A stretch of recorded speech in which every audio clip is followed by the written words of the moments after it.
Some people don't leave you when life gets hard.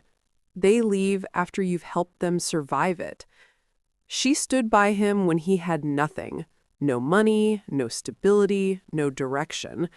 But when illness slowed her down and patience was all she needed, he quietly walked away. What he didn't realize is that the moment she stopped holding him up, everything began to change. Some betrayals don't come with shouting. They don't come with slammed doors or raised voices. Some betrayals arrive quietly, wearing the face of someone you trusted. And those are the ones that change you forever. Let me ask you something before we begin. Have you ever stood by someone when they were at their lowest, only to realize later they never planned to stand by you at all? If you have, then take a breath. You're not alone.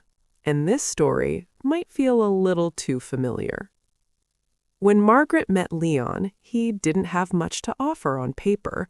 No impressive job title, no savings account to speak of, a used car that rattled when it idled too long, and dreams that sounded better out loud than they looked in reality. But Margaret wasn't looking at paper. She was looking at potential. More than that, she was looking at a man who spoke gently, listened carefully, and promised with a straight face that one day things would be better. And Margaret believed him, because back then, belief came easily.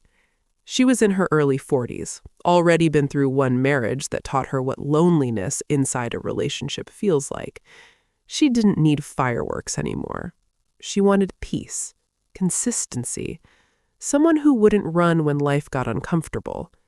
Leon said he was that man, and in the beginning, he almost was. They met in the most ordinary way possible, a mutual friend's backyard cookout on a warm Saturday afternoon. Paper plates, plastic chairs, someone's uncle working too hard at the grill. Leon didn't try to impress anyone. He stayed on the edge of conversations, nodding more than talking. Margaret noticed that. She also noticed how he laughed, not loud, not forced, but like someone who hadn't laughed enough in a long time. They talked, then talked some more. By the end of the night, Leon walked her to her car and said something that stuck with her. "I don't have much," he said, rubbing the back of his neck, "but I'm trying to become someone better than I was yesterday." That sentence did a lot of work. Too much work, maybe. But Margaret smiled and said, "That's all anyone can do." And just like that, they began. The early days weren't glamorous. Dates were simple. Home-cooked meals, long walks, late-night conversations where dreams stretched farther than reality. Leon talked about starting his own business one day. Talked about how he'd been overlooked at work. Talked about how life hadn't exactly been fair to him. Margaret listened. She encouraged him, helped him rewrite his resume, let him vent without judgment, and when he struggled, really struggled, she didn't flinch. When his hours were cut, when his car broke down, when frustration made him quiet and distant, she stayed. Not because she had to, because she chose to. Now, here's where I want you to pay attention, because this is where a lot of people, especially good people, ignore the warning signs. Leon leaned on Margaret heavily, and at first, that felt normal. That's what partners do, right? But slowly, gratitude started turning into expectation. Support turned into assumption. Margaret noticed it in small ways. He stopped saying thank you when she covered dinner, stopped apologizing when she paid a bill, started saying things like, "Well, I'll make it up to you one day." One day. That phrase has broken more hearts than anger ever could. Still, Margaret stayed patient. She told herself, he's under pressure. He'll get there. We're a team. And for a while, that belief carried them. Years passed. Leon finally caught a break. A better job, more money, more confidence. And here's the thing no one warns you about. When some people rise, they don't bring you with them. They start looking back at you like you remind them of who they used to be. Margaret noticed the shift. Leon dressed differently, talked differently, started coming home later. When she asked how his day was, the answers got shorter. When she talked about her own stresses, her health, her aging mother, the quiet fears she carried, he listened, but not the way he used to. Something had changed, and Margaret felt it long before she could explain it. Then life did what life always does. It tested them. Margaret got sick.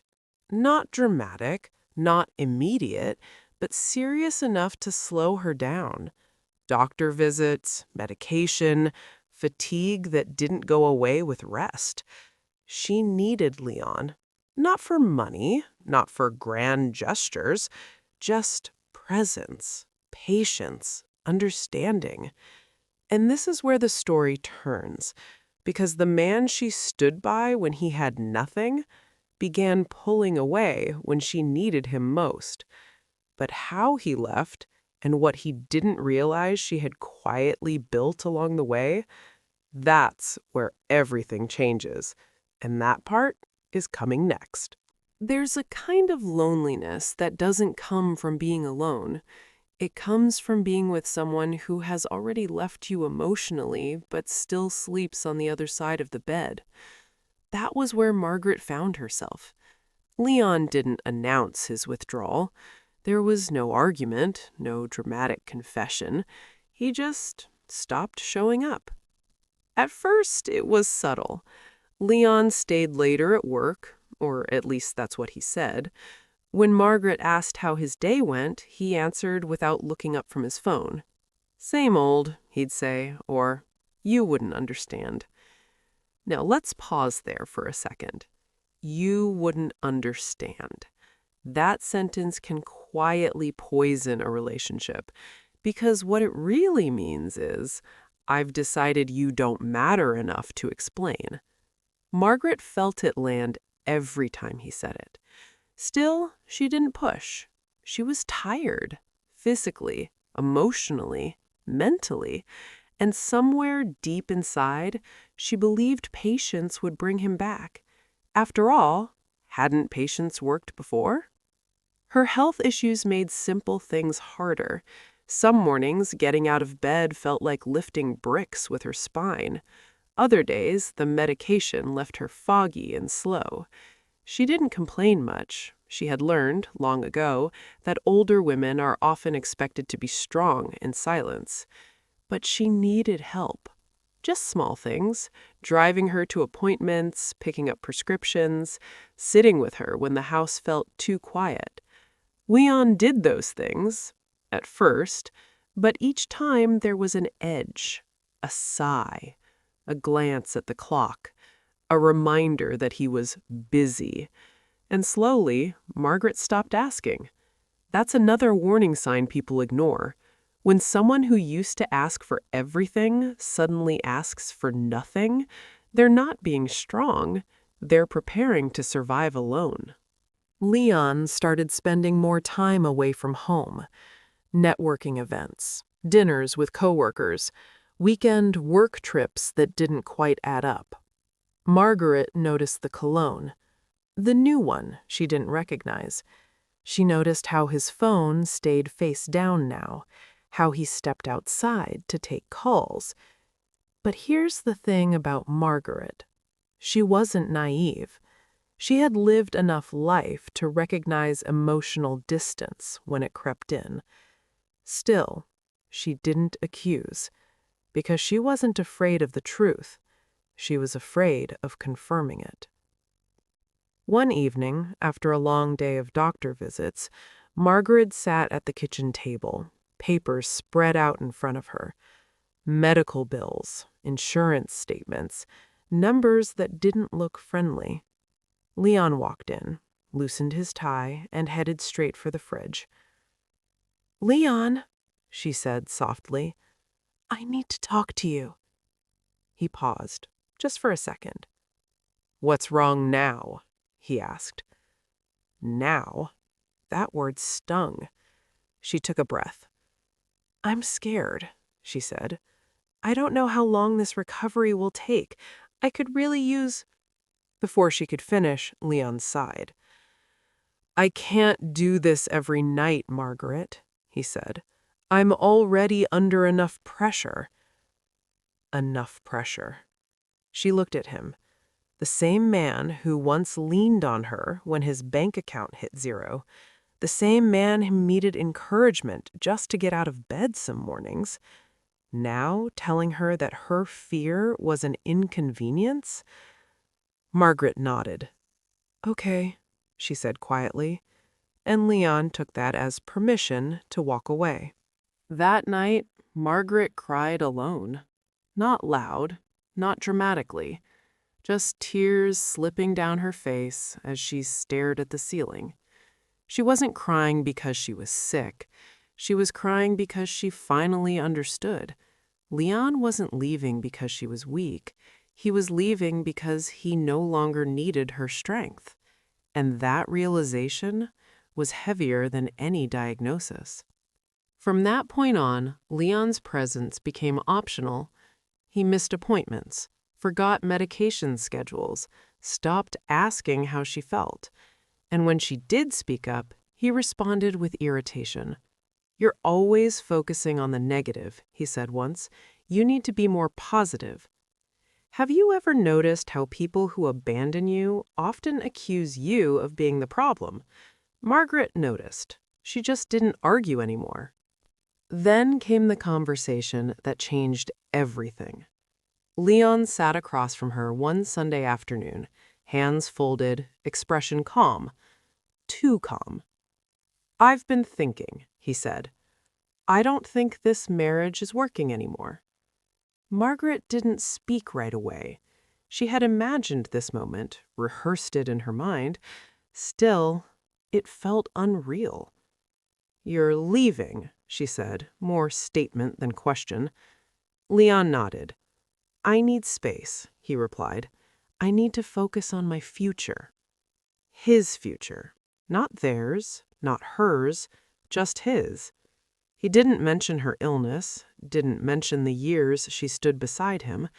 It was as if that chapter had been erased. Margaret simply said, okay. And that surprised him. He expected tears, anger, begging. Instead, he got calm. What Leon didn't understand was this. Margaret had already mourned the marriage while still inside it. Leon moved out within a month, took his clothes, took his confidence, and left behind a woman who had quietly learned how strong she really was. But what he didn't see, what he never bothered to look for, was what Margaret had been building while he was busy rising.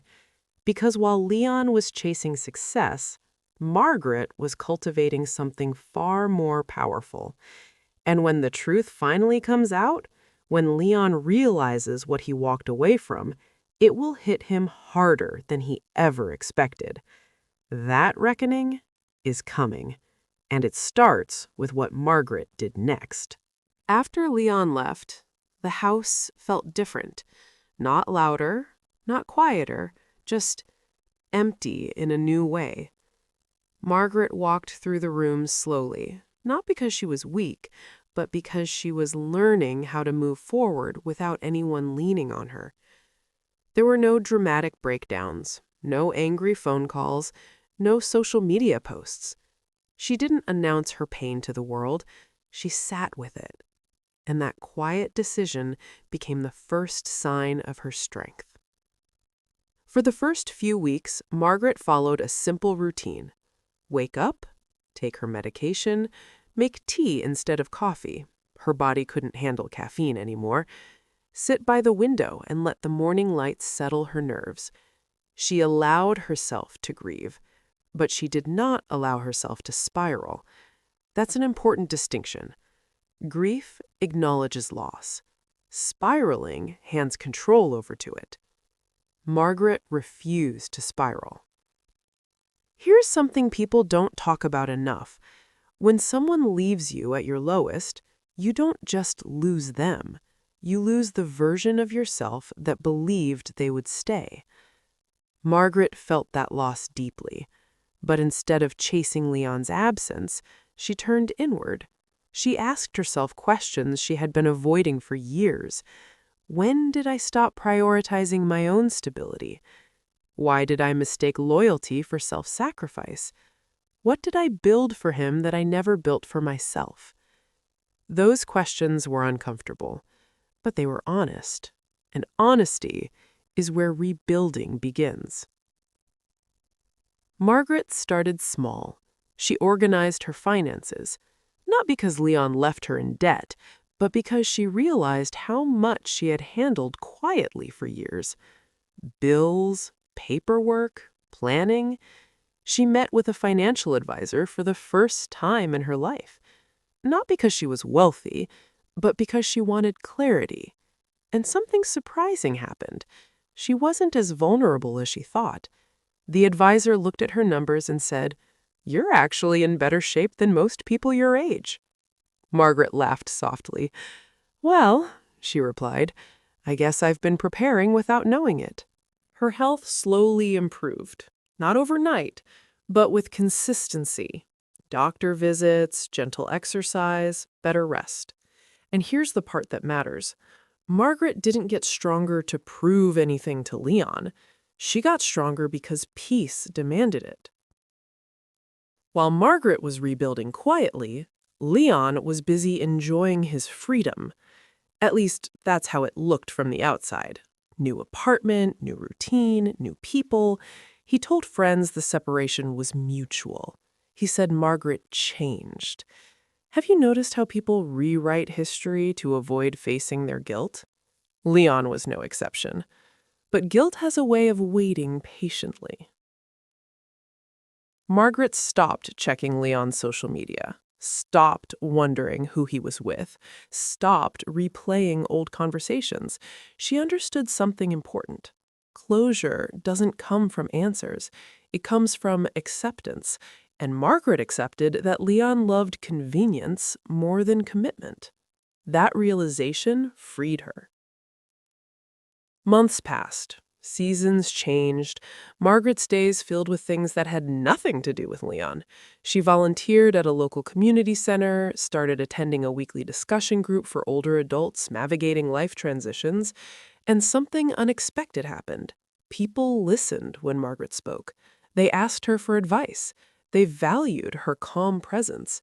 She wasn't loud, she wasn't flashy, but she carried wisdom earned the hard way.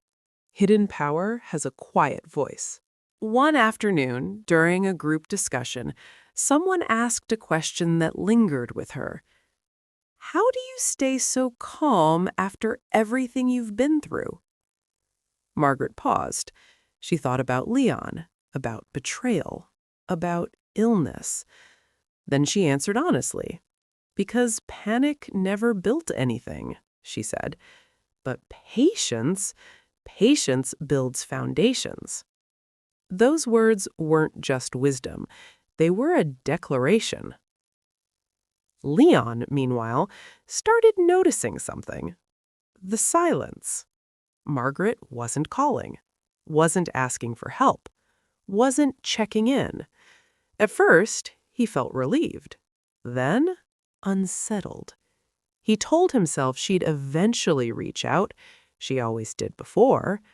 But this time, she didn't. And that's when doubt crept in. What if Margaret wasn't waiting? What if she had moved on not emotionally, but internally? Leon didn't realize it yet, but the balance had shifted. The woman he left behind was no longer standing still, and the life she was quietly shaping would soon intersect with his in a way he never saw coming. That intersection, that moment of truth, is where everything turns, and that is next. Leon didn't notice it all at once. Regret rarely announces itself. It arrives quietly, in moments that feel small until they start stacking up. At first, it was the silence. No messages from Margaret, no accidental calls, no just checking in texts. For someone who once relied on her steadiness, the absence of it felt strange, uncomfortable. Leon told himself it was fine. She's just adjusting, he said. She'll reach out when she needs something. But weeks passed, then months, and Margaret didn't reach out at all. That's when Leon started replaying old memories.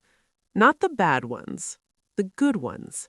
The way Margaret used to remind him of appointments, how she celebrated his small wins when no one else noticed, the way she stayed calm when his world felt like it was collapsing. Funny how those things didn't seem important until they were gone. Leon's new life wasn't as satisfying as he expected.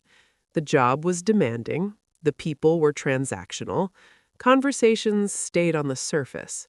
No one asked how he was really doing. No one noticed when he was tired. Freedom, it turns out, can be lonely when it's built on escape instead of growth. One evening, Leon ran into an old mutual friend at the grocery store. They exchanged pleasantries. Then, casually, the friend asked, "How's Margaret doing these days?" Leon shrugged. "I wouldn't know," he said. "We don't really talk anymore." The friend raised an eyebrow. "Oh," she replied. "That's surprising." That single word lingered. Surprising. "Why's that?" Leon asked. The friend hesitated, then said, "She's been doing really well. Better than I expected." Leon forced a smile. "Yeah?" he said. "That's good." But something tightened in his chest. Later that night, Leon couldn't sleep. He opened his phone, scrolled, and for the first time in months, he looked at Margaret's name. He didn't call. He didn't text. He just stared at it. Something told him that whatever she was building didn't include him anymore. Meanwhile, Margaret's life continued to expand. Quietly. She had taken on a leadership role at the community center. Nothing flashy, just responsibility. People trusted her judgment, relied on her consistency, and she didn't miss Leon. Not the way he probably imagined. She missed who she thought he was. And once she separated the man from the memory, peace followed. Margaret also made a decision, one she hadn't told anyone yet. She sold the house, not out of desperation, out of intention. It held too many versions of herself that no longer fit. The sale gave her something else. Freedom. Real freedom, the kind built on preparation, not escape. Leon found out by accident. A legal document arrived in his mailbox, a final notice related to the divorce settlement. He read it twice. Then again, Margaret had moved. No forwarding address listed. That's when the weight of it hit him. She hadn't just moved on emotionally, she had moved on structurally, life-wise, and Leon wasn't part of the blueprint anymore. He tried calling. Once, straight to voicemail, he left a message. Nothing dramatic, just, "Hey, it's me. Hope you're doing okay." She didn't call back. That silence spoke louder than any argument ever could. Here's where the story deepens, because Leon assumed Margaret's strength was temporary, that she'd eventually need him. What he didn't know, what he never bothered to notice, was the long game she'd been playing without even realizing it. And the moment he finally sees her again, he won't recognize the woman standing in front of him. That moment is coming, and when it does, it will shift everything he thought he knew. Leon didn't plan to see Margaret that day. Life rarely gives warnings before it delivers lessons. He had taken the afternoon off work, one of those days where focus was impossible and distractions felt necessary. He stopped by a small cafe on the edge of town, the kind of place people go when they want quiet more than caffeine. And that's when he saw her. Margaret stood near the counter, calmly reading the menu board, her purse resting easily on her shoulder. For a moment, Leon wasn't sure it was her. She looked different. Not younger, not flashier, just settled. There was no tension in her shoulders, no hesitation in her movements. She wasn't scanning the room for anyone. She was comfortable standing alone. That's what unsettled him most. Leon considered leaving. He really did. But something, pride, guilt, curiosity, kept him rooted in place. "Margaret?" he said finally. She turned and smiled. Not a forced smile, not a polite one, just a calm acknowledgement. "Leon," she replied. "Hello." No shock, no awkwardness, as if she had expected this moment eventually and made peace with it long ago. They stood there for a second longer than necessary. Then Margaret gestured toward an empty table. "Would you like to sit?" she asked. That question did something strange to Leon. It wasn't an invitation to reconnect. It was courtesy. Nothing more. They sat. Leon noticed details he hadn't before. The way Margaret held her cup steadily, the ease in her posture, the clarity in her eyes. She wasn't tired, she wasn't broken, and she definitely wasn't waiting. "How have you been?" Leon asked. Margaret took a sip of her tea before answering. "I've been well," she said. "Healthy, busy, peaceful." Peaceful. That word landed hard. Leon nodded slowly. "That's good," he said. "I'm glad to hear that." There was a pause. Not uncomfortable, just honest. Leon cleared his throat. "I tried calling you," he said. "Did you get my message?" Margaret nodded. "I did." "You didn't call back." She smiled again, gently this time. "I didn't feel the need to." That was it. No anger, no explanation, just truth. Leon shifted in his chair. "I didn't mean to hurt you," he said quickly. "Things just got complicated." Margaret looked at him for a long moment. Then she said something Leon wasn't prepared for. "Leon," she said, "things didn't get complicated. They got clear." That sentence hit him harder than any accusation could have. Margaret leaned back slightly. "You left when I was scared," she continued calmly. "You left when I needed patience instead of pressure." Leon opened his mouth to respond, but she raised her hand gently. "I'm not saying this to reopen wounds," she said. "I'm saying it because I've already healed." He swallowed. "That's good," he said, though his voice lacked conviction. Margaret nodded. "It is." Leon searched her face for something. Resentment, sadness, regret. He found none of it. What he saw instead was acceptance. And acceptance, he realized, was permanent. "You look happy," Leon said quietly. Margaret smiled. "I am." And that happiness came when I stopped waiting to be chosen. That was the moment. The exact moment Leon understood something he had avoided for months.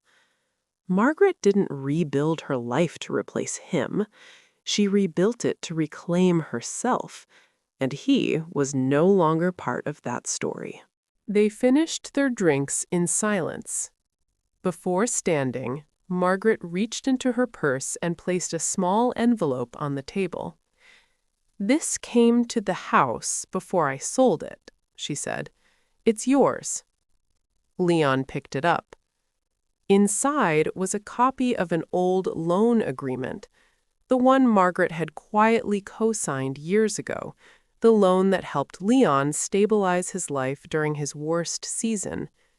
He looked up, confused. "I paid it off," Margaret said, "a while ago." Leon stared at her. "You didn't have to—" "I know," she said. "I wanted to." She stood. "Take care of yourself, Leon." And with that, she walked away. Leon stayed seated long after she left, holding the proof of something he had never acknowledged. The woman who stood by him when he had nothing had also been standing on her own strength all along. And now that strength was no longer available to him. But the full weight of that realization, the true cost of what he lost, hadn't even hit yet. That reckoning is coming, and it will come from a place Leon never expected. Leon didn't open the envelope right away. He sat there in that cafe, watching the door long after Margaret disappeared through it, as if she might turn back. She didn't. Eventually, the barista cleared the table around him.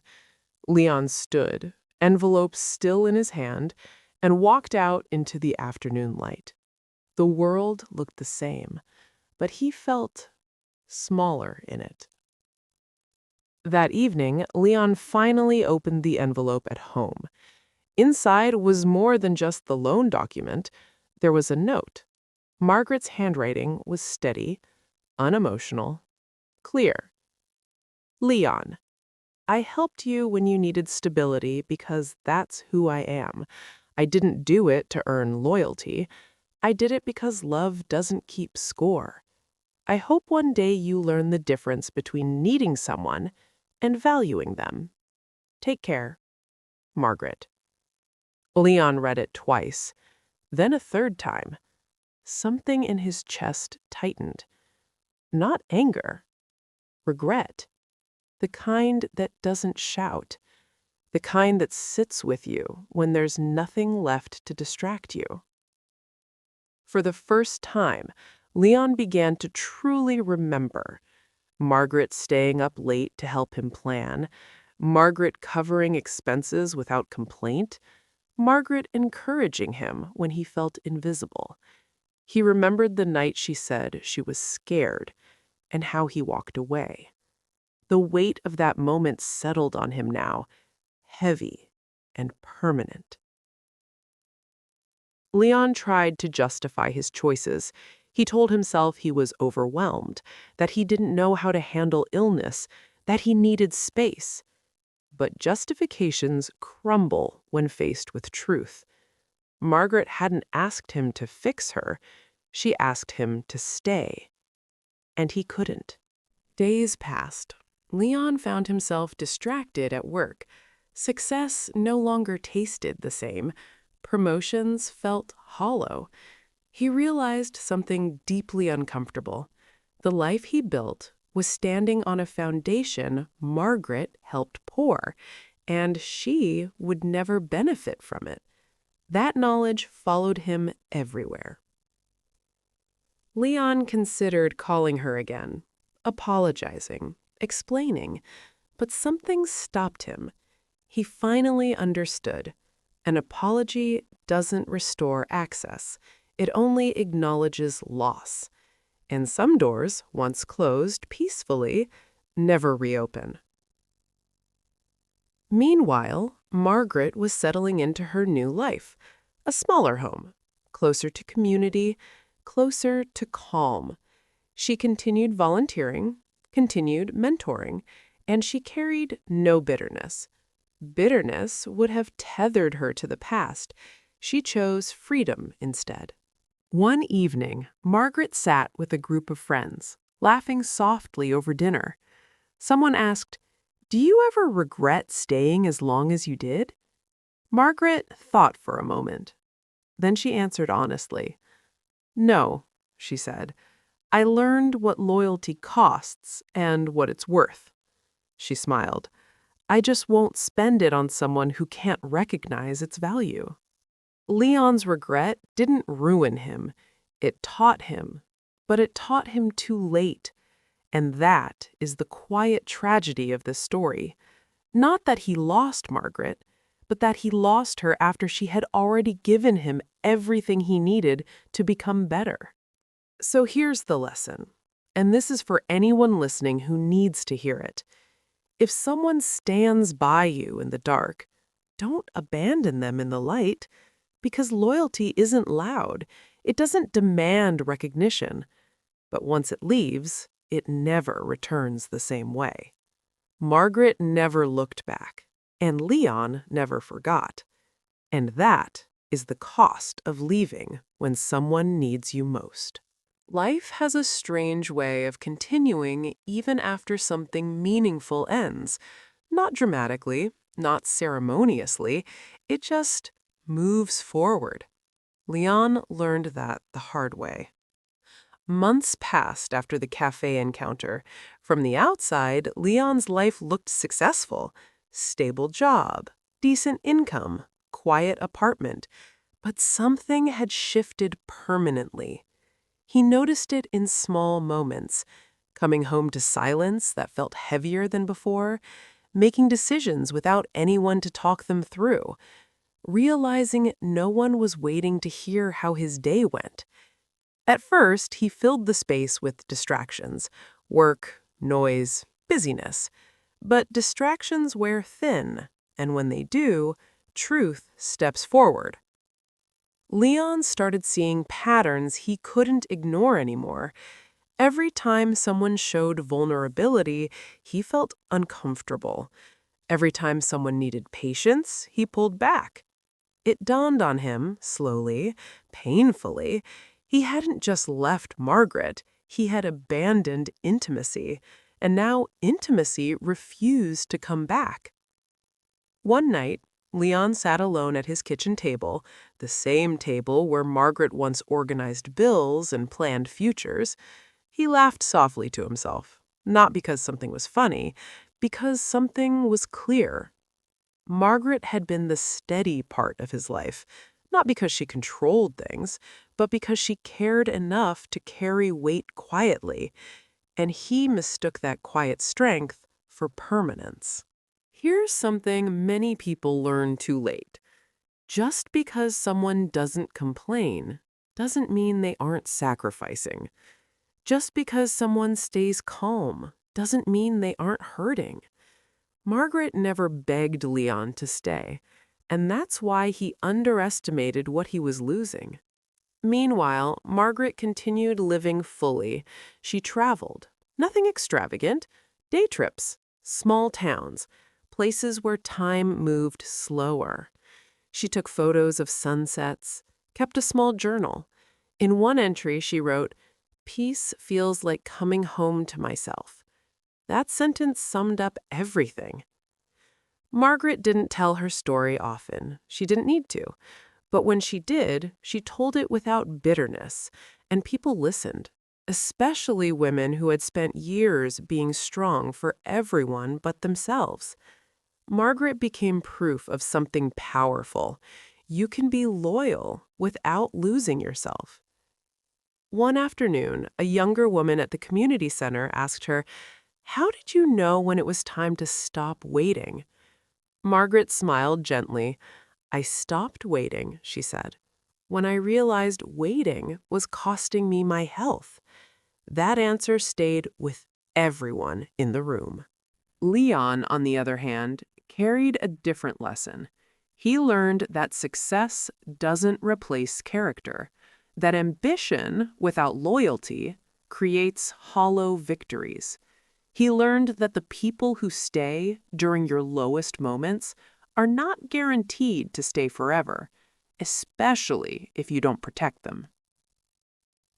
Years later, Leon would think of Margaret often, not with longing, with respect and regret, the kind that doesn't seek forgiveness because it understands forgiveness isn't owed. So, if you're listening to this story and it feels personal, Let me leave you with this.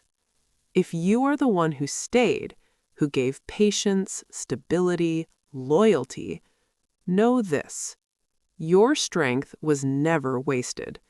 It prepared you for peace. And if you are the one who left, ask yourself honestly, did you leave because you were unhappy, or because staying required you to show up when it mattered most? Because life keeps score, even when people don't. And eventually, the balance always comes due. This isn't just Margaret's story. It's a reminder. Loyalty is not loud. Patience is not weakness. And the people who stand by you when you have nothing are the ones you should never abandon when they need you most. There's a point in every story where the lesson stops belonging to the characters and starts asking something of us. This is that point. Margaret never called her life a comeback. She didn't see herself as someone who won after loss. She saw herself as someone who finally stopped bleeding quietly. And there's a difference. Winning seeks validation. Healing seeks peace. Margaret chose peace. Years later, people who met her for the first time never guessed what she had endured. They didn't see betrayal. They didn't see abandonment. They saw steadiness. They saw someone who listened deeply and spoke carefully. Someone who didn't rush intimacy but didn't fear it either. That kind of calm doesn't come from an easy life.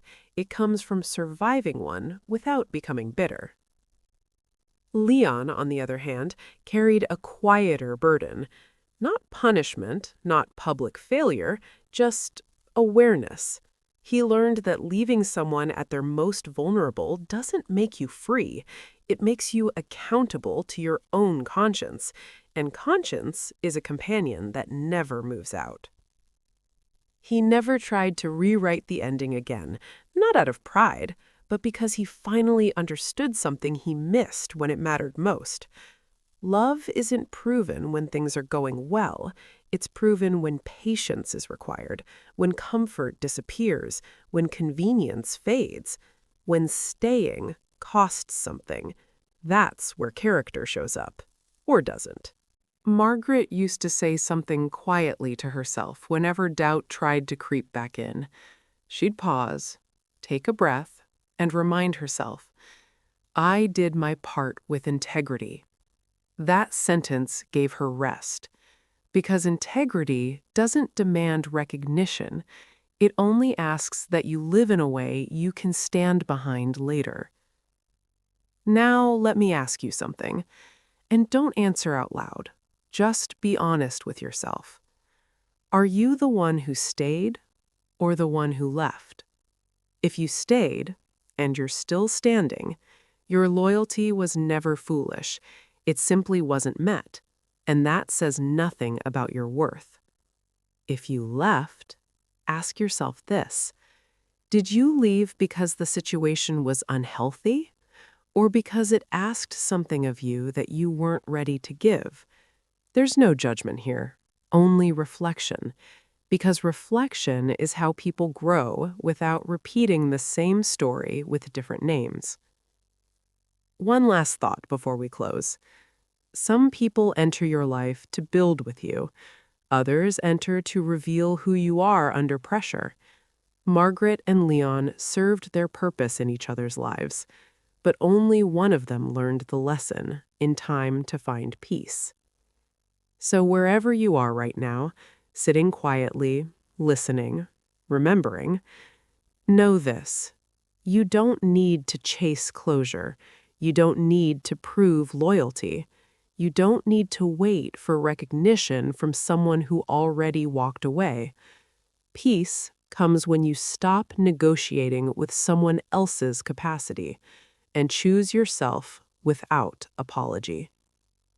Thank you for listening to the story. If it resonated with you, sit with it for a moment. Sometimes the most powerful lessons arrive softly and stay forever.